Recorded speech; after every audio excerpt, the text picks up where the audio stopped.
চাহিদার কোনো শেষ নাই। যার আছে যত বেশি সে চায় তত বেশি। দেখবেন যার সাইকেল আছে ও হুন্ডা চায়, চায় না? আরো নিচ থেকে যদি বলি, যার পা নাই ও চায় আল্লাহ আমার যদি দুইটা পা থাকতো। কথা বলেন, পা নাই এরকম লোক আছে না এলাকায়? সে হেঁটে যাওয়া লোকদের দিকে তাকিয়ে থাকে আর তার স্বপ্ন থাকে ওইটাই, আমার যদি পা থাকতো। হেঁটে হেঁটে হেঁটে যারা বাজারে যায়, স্কুলে যায়, কলেজে যায়, ওদের আফসোস যারা সাইকেল চালায় ওদেরকে দেখে, তাই না? সাইকেল থাকলে খুব ভালো হইতো, সাইকেল চড়ে চড়ে বাজারে যেতে পারতাম। সাইকেলওয়ালারও আফসোস আছে, সে আফসোস করে হুন্ডাওয়ালাদের দেখে, মনে মনে ভাবে যদি বউ থাকতো, হ্যাঁ একেবারে যেতে পারতাম। হুন্ডাওয়ালাদের আফসোস হচ্ছে প্রাইভেট কারওয়ালাদের দেখে, ইস আমার যদি একটা কার থাকতো। যার কার আছে ও আফসোস করে, ইস আমার যদি একটা প্লেন থাকতো। যার প্লেন আছে ও বলে, ইস আমার যদি একটা কপ্টার থাকতো, if I had a copter, আমার যদি একটা হেলিকপ্টার থাকতো উড়াল মারতাম। কথা বলেন, তাহলে এই চাহিদার, ডিমান্ডের, হিউম্যান ডিমান্ডসের কোনো শেষ আছে? যে এলাকার ছোট্ট মেম্বার, ওই মেম্বার ভাই চায় কি করে চেয়ারম্যান হওয়া যায়। কথা বলেন, তিনি চেয়ারম্যান হয়ে গেলেন, উনি এবার ভাবে কি করে MP, member of the parliament হওয়া যায়, তাই না? আচ্ছা, এমপি যিনি হয়ে গেলেন উনি আরেকটু করে যেতে চায়, ভাবে যদি একটু যদি যাইতে পারি, একটা মন্ত্রণালয় যদি পাইতাম, হ্যাঁ মিনিস্ট্রি যদি একটা পেতাম কতই না ভালো হতো। তো মন্ত্রী যিনি হইলো উনি, ওনার অনেক শখ, ইস আর একটা জায়গা বাকি, হ্যাঁ কি নাম ওইটার, পিএম, প্রাইম মিনিস্টার, কিন্তু এই দেশে অসম্ভব।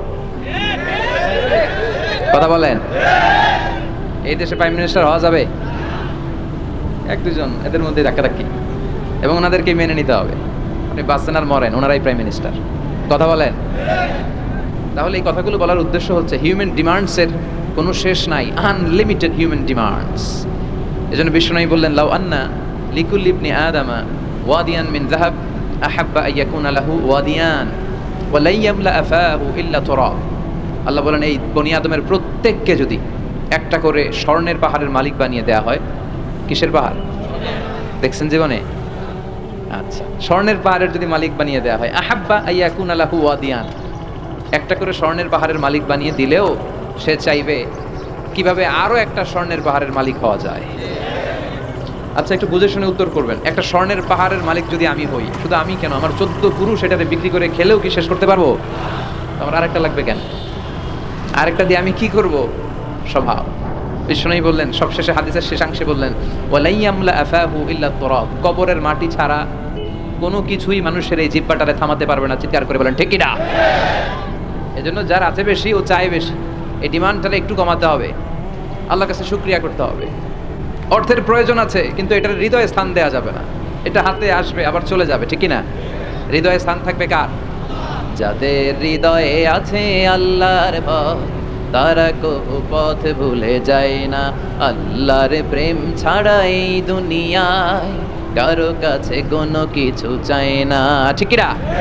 মুমিনের হৃদয়ে দরদ, ভালোবাসা থাকবে একজনের জন্য। চিল্লায় বলেন তো তিনি কে? আল্লাহ। এজন্য আমরা যেন শুকরিয়া করি, আমরা যেন অভিযোগ না করি। দেখেন, আমরা যদি জিজ্ঞেস করি, ভাই আপনি কি চান, কি লাগবে আপনার, কার কি লাগবে, একজন বলবে আমি এটা চাই, আমার এটা নাই, আমি ওইটা চাই, কত কিছু লাগবে আমাদের। কিন্তু ঠিক এই মুহূর্তে যে লোকটা হসপিটালের বেডে শুয়ে আছে, ক্যান্সারে আক্রান্ত, ক্যান্সার যার নেই কোনো অ্যান্সার, ওরে যদি জিজ্ঞেস করেন ও বলবে আমার কিচ্ছু লাগবে না, আমি শুধু বাঁচতে চাই। ও কি চায়? আর আমরা অনেক কিছু চাই। এজন্য আমরা শুকরিয়া করব বেশি বেশি। শুকরিয়া করলে বাড়িয়ে দেয় কে? বিশ্বনবী দোয়া করতেন, আল্লাহুম্মা জাআলনি সাবুরা ওয়া জাআলনি শাকুরা ওয়া জাআলনি ফি আইনি সগীরা ওয়া ফি আয়ুনিন নাসি কাবীরা। আল্লাহ আপনি আমারে ধৈর্যশীল বানান, আপনি আমারে শুকরগুজার বান্দা বানান। আল্লাহ আমার চোখে আপনি আমারে ছোট বানান, গোটা বিশ্বের মানুষের চোখে আপনি আমারে বড় বানান। সবাই পড়ি আমিন। এজন্য সবসময় প্রশংসা করব কার? কম কম না বেশি বেশি? সবসময় শুকরিয়া করতে রাজি আছি তো? আল্লাহ সব সময় যেন আমরা তোমার শুকরিয়া করতে পারি, তুমি তৌফিক দাও। বাড়াবে কে? সম্মানিত ভাইরা, খেয়াল করে বুঝবেন, সাইয়েদনা জিবরিল আলাইহিস সালাম এই কোরআন নিয়ে পৃথিবীতে এসেছিল, তাই তিনি হয়েছেন শ্রেষ্ঠতম ফেরেশতা। রমাদান আল মুবারকে আল্লাহ তাআলা এই কোরআনকে নাজিল করেছে, তাই রমাদান হয়েছে শ্রেষ্ঠতম মাস। বিশ্বনবীর উপর আল্লাহ তাআলা এই কোরআন নাজিল করেছেন, তাই তিনি হয়েছেন বিশ্বনবী। আমরাও যদি এই কোরআনের সাথে সম্পর্ক লাগাই, আমাদের মর্যাদাও এরকম আকাশচুম্বী করে দিবে কে? যেন কোরআনের সাথে অ্যাটাচমেন্ট বাড়ানোর দরকার আছে না নাই?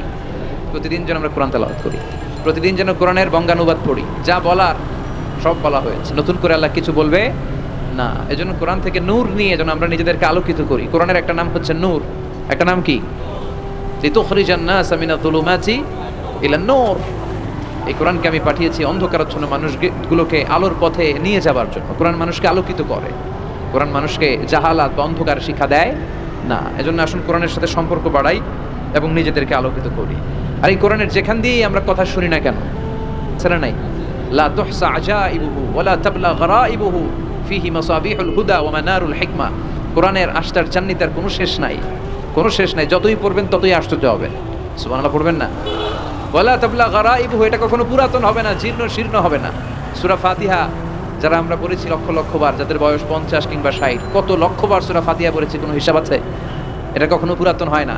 ফিহি মাসাবিহুল হুদা, কোরআনে আছে হেদায়েতের রশা, ওয়া মানারুল হিকমা, আর কোরআন হচ্ছে বিজ্ঞানের সুউচ্চ মিনার।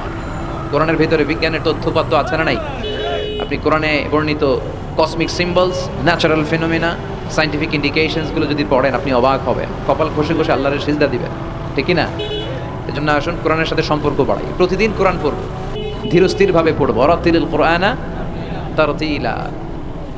আনাস রাদিয়াল্লাহু তাআলা আনহুকে জিজ্ঞেস করা হলো, আনাস, আল্লাহ রাসূলের কাইফা কানা কিরাআতু রাসূলিল্লাহ, আল্লাহ রাসূলের কিরাত কেমন ছিল? তিনি বললেন কানাত মাদ্দান, আল্লাহ রাসূল সাল্লাল্লাহু আলাইহি ওয়াসাল্লাম টেনে টেনে তেলাওয়াত করতেন, টেনে টেনে তেলাওয়াত করতেন। এই যে একটু আগে তেলাওয়াত হচ্ছিল সূরাতুল মুলকের, কত সুন্দর টেনে টেনে সে পড়েছে। এইভাবে বিষ্ণু সাল্লাল্লাহু আলাইহি ওয়াসাল্লাম টেনে টেনে পড়তেন।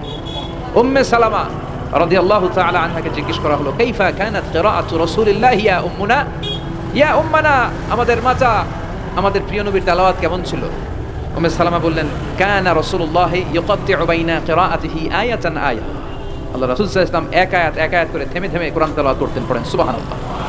এক আয়াত পড়তেন, থামতেন, আবার আরেক আয়াত শুরু করতেন, আবার আরেকটা আয়াত পড়তেন, আবার থামতেন, আরেক আয়াত শুরু করতেন। প্রতিটা অক্ষর, প্রতিটা উচ্চারণ কেটে কেটে দেখা যেত, বোঝা যেত। চিল্লায় পড়েন আল্লাহু আকবার। আর আমাদের তেলাওয়াতের কি অবস্থা? তারাবির নামাজের কি অবস্থা? আমাদের মেটন ঘরের কি অবস্থা? জাপানের বুলেট ট্রেন ফেল, ঠিক কি না? কোন দিক দিয়ে আযাবের আয়াত যায়, কোন দিক দিয়ে জান্নাতের আয়াত যায়, কোন দিক দিয়ে সূরা ইয়াসিন গেল, কোন দিক দিয়ে আর রহমান গেল, কোথায় সূরা ইউসুফ গেল, কেউই টের পায় না। রুব্বা কারিলিল কুরআন ওয়াল কুরআনু ইয়ালআনহু, কোরআনের অনেক কারি আছে, তেলাওয়াতকারী আছে, আবৃত্তিকারী আছে, যাদেরকে কোরআন রহমত, মার্সি এন্ড ব্লেসিংস না দিয়ে গজব দেয়, লানত দেয়। আল্লাহ ওই ধরনের তেলাওয়াত থেকে তুমি আমাদের বাঁচাও।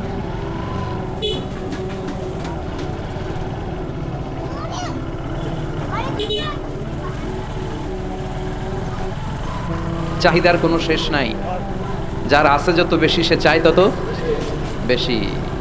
দেখবেন যার সাইকেল আছে ও হুন্ডা চায়, চায় না? আরো নিচ থেকে যদি বলি, যার পা নাই ও চায় আল্লাহ আমার যদি দুইটা পা থাকতো। কথা বলেন, পা নাই এরকম লোক আছে না এলাকায়? সে হেঁটে যাওয়া লোকদের দিকে তাকিয়ে থাকে আর তার স্বপ্ন থাকে ওইটাই, আমার যদি পা থাকতো। হেঁটে হেঁটে হেঁটে যারা বাজারে যায়, স্কুলে যায়, কলেজে যায়, ওদের আফসোস যারা সাইকেল চালায় ওদেরকে দেখে, তাই না? সাইকেল থাকলে খুব ভালো হইতো, সাইকেল চড়ে চড়ে বাজারে যেতে পারতাম। সাইকেলওয়ালারও আফসোস আছে, সে আফসোস করে হুন্ডাওয়ালাদের দেখে, মনে মনে ভাবে যদি বউ থাকতো, হ্যাঁ একেবারে যেতে পারতাম। হুন্ডাওয়ালাদের আফসোস হচ্ছে প্রাইভেট কারওয়ালাদের দেখে, ইস আমার যদি একটা কার থাকতো। যার কার আছে ও আফসোস করে, ইস আমার যদি একটা প্লেন থাকতো। যার প্লেন আছে ও বলে, ইস আমার যদি একটা কপ্টার থাকতো, if I had a copter, আমার যদি একটা হেলিকপ্টার থাকতো উড়াল মারতাম। কথা বলেন। তাহলে এই চাহিদার, ডিমান্ডের, হিউম্যান ডিমান্ডসের কোনো শেষ আছে? যে এলাকার ছোট্ট মেম্বার, ওই মেম্বার ভাই চায় কি করে চেয়ারম্যান হওয়া যায়। কথা বলেন। তিনি চেয়ারম্যান হয়ে গেলেন, উনি এবার ভাবে কি করে MP, member of the parliament হওয়া যায়, তাই না? আচ্ছা, এমপি যিনি হয়ে গেলেন উনি আরেকটু করে যেতে চায়, ভাবে যদি একটু যদি যাইতে পারি, একটা মন্ত্রণালয় যদি পাইতাম, হ্যাঁ মিনিস্ট্রি যদি একটা পেতাম, কতই না ভালো হতো।